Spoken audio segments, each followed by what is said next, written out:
Hello everyone. आज की कड़ी में हम जानेंगे कि कर्मा और गार्जियन एंजल का क्या संबंध है। क्या कभी यह व्यक्ति को छोड़कर जा सकता है? कुछ लोग गार्जियन एंजल्स को कॉन्शियस यानी ज़मीर, अंतरात्मा की आवाज़ कहते हैं, तो कुछ लोग इनर क्राइस्ट और इनर बुद्धा कहते हैं। गार्जियन एंजल्स प्रत्येक मानव के पास व्यक्तिगत होता है, जो ह्यूमन सोल से सेपरेट बीइंग है। हम स्पार्क ह्यूमन सोल हैं। वह हमारे कॉजल बॉडी में हायर माइंड के रूप में है, बुद्धि द्वारा प्रकाशित उच्चतर मनस है। ये कारण शरीर हमारी अमर वास्तविक आत्मा है, जो पुनर्जन्म लेती है। 18 मिलियन वर्ष पूर्व जब मानव जाति के पास सोचने और समझने की शक्ति नहीं थी, तब वह पशु जैसा बर्बर जीवन जीता था। तब ब्रह्मा के मन से उत्पन्न हुए पुत्र, जिसे मानस पुत्र या अग्नि शत्रु कहते हैं, वे मानवता के विकास के लिए पृथ्वी पर आए। डिवाइन योगीज ने मानवता को मुक्ति दिलाने के लिए स्वैच्छिक बलिदान के रूप में खुद को पेश किया। गार्जियन एंजल को सौर पित्र या सोलर एंजल्स भी कहते हैं। ये सोलर एंजल शब्द तिब्बतन और ट्रांस हिमालयन टीचिंग्स के प्राचीन लेखों में गार्जियन एंजल को दिया गया था। वह हमारे साथ सदियों से है, जब तक हम अरहत न बन जाएं। उसके बाद हमें ये छोड़कर कॉस्मोस के दूसरे कार्यों के लिए चला जाएगा। इनका वर्णन हिंदू समेत कई धर्मों में और थियोसॉफी और ग्रीक लिटरेचर में भी हर जगह मिलता है। कई लोगों को लगता है कि ये कोई बाहरी ब्रह्मांड का एंजल है, जो उनका गार्जियन बनकर उन्हें मार्गदर्शन कर रहा है। New age teachings guardian angel की व्याख्या बहुत ही भ्रामक तरीके से करता है, और मीडिया ने इसे और ग्लैमराइज करके इसे फैंटेसी वर्ल्ड से जोड़ दिया है। वह इनर मास्टर है, जो प्रतिपल हमें मार्गदर्शन करता है। उसे बुलाना नहीं पड़ता, वह हम में मौजूद है। हमने पिछले वीडियो में इनके बारे में जाना था। सोलर एंजल व्यक्ति से लगातार संपर्क करता है। टॉरकॉम ने अदर वर्ल्ड्स बुक में इसके संवाद करने के 9 तरीके बताए हैं। पहला, सोलर एंजल का व्यक्ति के साथ संवाद करने का पहला तरीका है कि उसमें कुछ खास इच्छाएं और प्रेरणाएं पैदा करना। उदाहरण के लिए, आपको अचानक अपनी माँ से मिलने की इच्छा हो सकती है। जब आप उनसे मिलने जाते हैं तो आप देखते हैं कि वह बीमार है या उन्हें आपकी जरूरत है। यह सोलर एंजल के साथ संवाद का पहला चरण है। दूसरा, कुछ विशेष प्रकार की इच्छाएं पैदा करना। सोलर एंजल व्यक्ति में कुछ नया सीखने, कुछ सिखाने, कुछ विषय को पढ़ने या स्पिरिचुअल बुक्स पढ़कर ज्ञान बढ़ाने के लिए प्रेरित करता है, ताकि व्यक्ति शिक्षित हो सके और प्रगति कर सके। तीसरा, सोलर एंजल आपके भीतर गोल्स यानी लक्ष्य पैदा करता है, पर यह लक्ष्य पेरेंट्स या किसी और के द्वारा थोपा न गया हो। जब आप अंदरूनी इच्छा से अपने देश के लिए, किसी ग्रुप के लिए कुछ करना चाहते हैं, तब सोलर एंजल अंततः आपके भीतर वह उत्साह, वह आग पैदा करता है, जिससे आप मेंटल लेवल्स पर आगे बढ़ना शुरू करते हैं।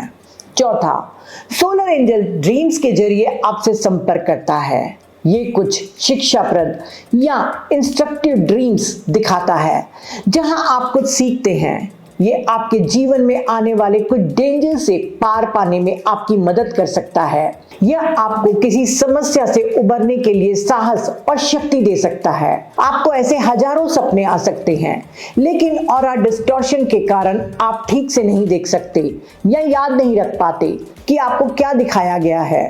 पांचवा, सोलर एंजल डायरेक्ट विजन के माध्यम से आपसे संपर्क करता है। उदाहरण के लिए, आप होने वाली घटनाओं को देख पाते हैं, जैसे कोई लक्ष्य या किसी व्यक्ति से मिलने, मृत्यु एक्सेट्रा। कभी कभी यह मृत्यु के पूर्व ही आपको जानकारी दे देता है कि अब आपके जाने का वक्त हो गया है और आप जल्दी जल्दी अपने कामों को पूरा कर लें। पर अगर अंतःकरण ठीक से विकसित नहीं होती है, तो आप इसे समझ नहीं पाते हैं। छठवां, सोलर एंजल उस व्यक्ति से मिला दे सकता है जिसे आप खोज रहे हो या मिलना चाहते हो। एग्जाम्पल के तौर पर, यदि आप अपने पार्टनर को ढूंढ रहे हो, तब आपका सोलर एंजल आपके पार्टनर के सोलर एंजल से बात करके फिजिकली आपको कहीं ना कहीं मिलवा देगा। कहा भी गया है कि किसी चीज को यदि शिद्दत से चाहो तो पूरी कायनात आपको मिलाने के लिए जुट जाती है। तो ये हमारा गार्जियन एंजल है। सातवां, जब आप तैयार हो जाते हैं तो वो प्रत्यक्ष रूप से सामने आकर मिलता है। कई योगियों ने इसका जिक्र किया है। टॉरकॉम बताते हैं कि बाइबल में भी सेंट पॉल के गार्जियन एंजल से उसके मिलने की घटना का वर्णन है, जिसे नोटिस नहीं किया गया है। 8वां, आप अपने सोलर एंजल की आवाज भी सुन सकते हैं। टॉरकॉम कहते हैं कि लेकिन इस संपर्क के लिए जल्दी मत करो, क्योंकि ऐसी बहुत सी झूठी आवाजें हैं जो आप सुन सकते हैं। सोलर एंजल की आवाज उन दूसरी आवाजों से बिल्कुल अलग है जो आप सुन सकते हैं। 9वां, आप अपने सोलर एंजल से इनर प्लेन पर यानी नींद या मेडिटेशन के दौरान आमने सामने मिलते हैं और वह एक महान ऋषि की तरह आपके पास बैठता है और आपको शिक्षित करता है। इन 9 तरीकों से आप अपने सोलर एंजल के संपर्क में आ सकते हैं और जब आप उससे मिलते हैं तो आपके साथ कुछ घटित होता है। आप उस डिवाइन बीइंग के प्यार में पड़ जाते हैं। यही स्वर्ग में विवाह का अर्थ है। इजोटेरिक लैंग्वेज में इसे आत्मा संक्रमण यानी सोल इन्फ्यूजन कहा जाता है। आप और आपका सोलर एंजल एक हो जाते हैं। हमारी क्रिएटिविटी को बढ़ाने और हमें सही दिशा में प्रेरित करने के लिए सोलर एंजल निश्चित समय पर हमसे संपर्क करते हैं और सुझाव देते हैं कि हम कुछ समय के लिए सेक्स से दूर रहें या अपनी इस क्रिएटिव एनर्जी का उपयोग करें।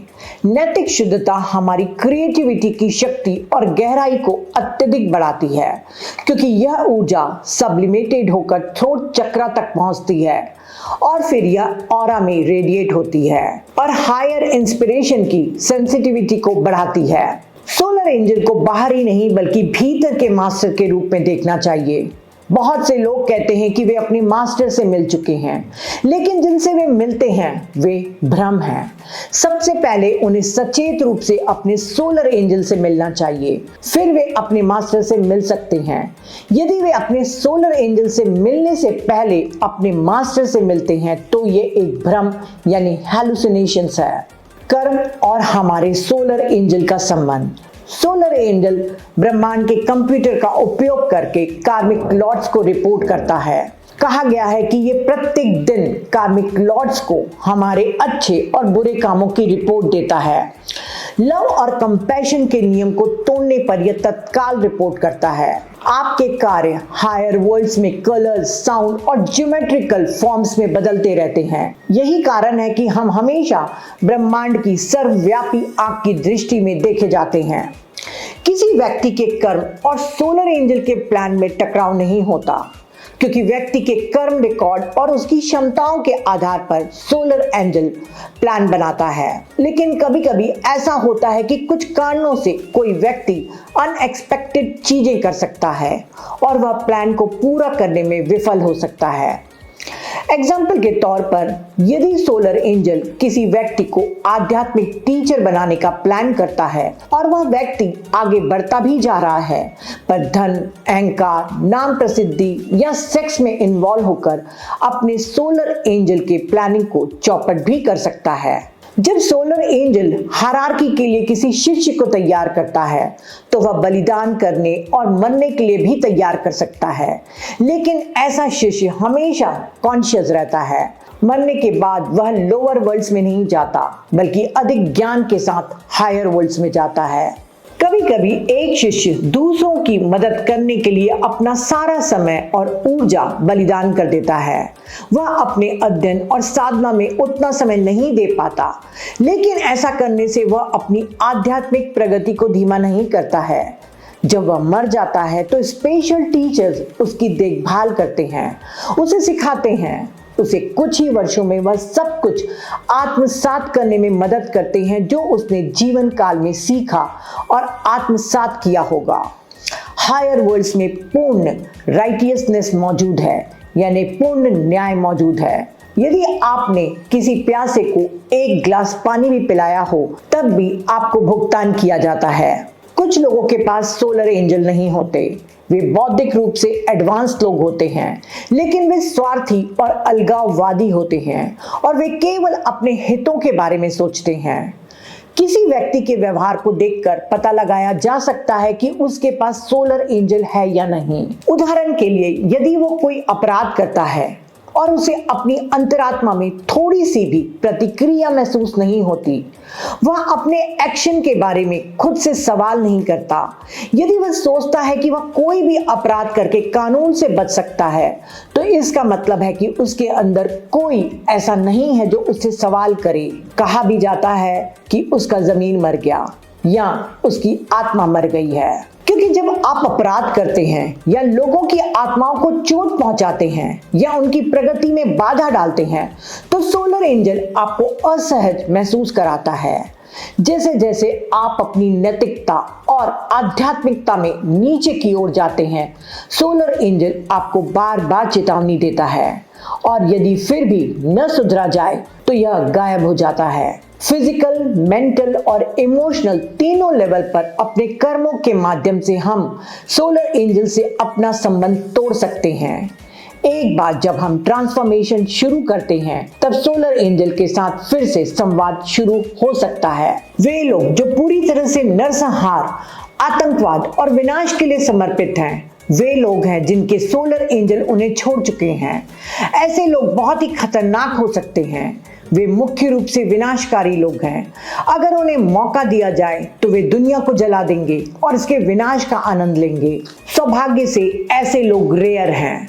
एक समकालीन उदाहरण हिटलर और उसके 7 दुष्ट को-वर्कर हैं। हिटलर पर डार्क फोर्सेस का कब्जा था। जब कोई इंसान पूरी तरह से अमानवीय हो जाता है और अपना सोलर एंजल खो देता है, तो वह डार्क फोर्सेस का एजेंट बन जाता है और अपनी बुद्धि और ज्ञान का इस्तेमाल धरती पर विनाश लाने के लिए करता है। कुछ लोग कई जन्मों से बुरे कर्मों में लिप्त रहते हैं, तब वे बिना सोलर एंजल के जन्म लेते हैं।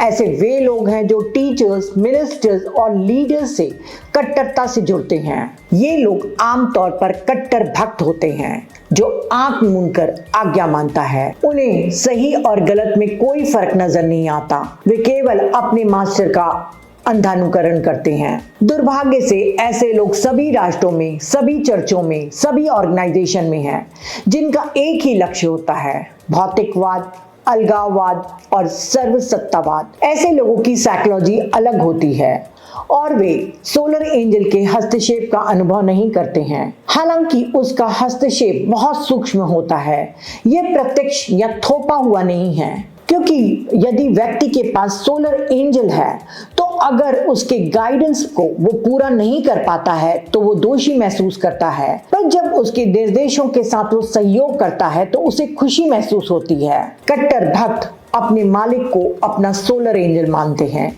इसीलिए उसके आदेशों का पालन करके उन्हें खुशी मिलती है। जिन लोगों के पास सोलर एंजल नहीं है, वे इनर गाइडेंस के बिना सही या गलत करते हैं, क्योंकि वे किसी आंतरिक दबाव का अनुभव नहीं करते हैं। अगर वे एवरेज दर्जे के हैं, तो उन्हें हमेशा किसी ऐसे व्यक्ति की जरूरत होती है जो उन्हें बताए कि उन्हें क्या करना है। उन्हें आगे बढ़ने के लिए निरंतर प्रोत्साहन की जरूरत होती है।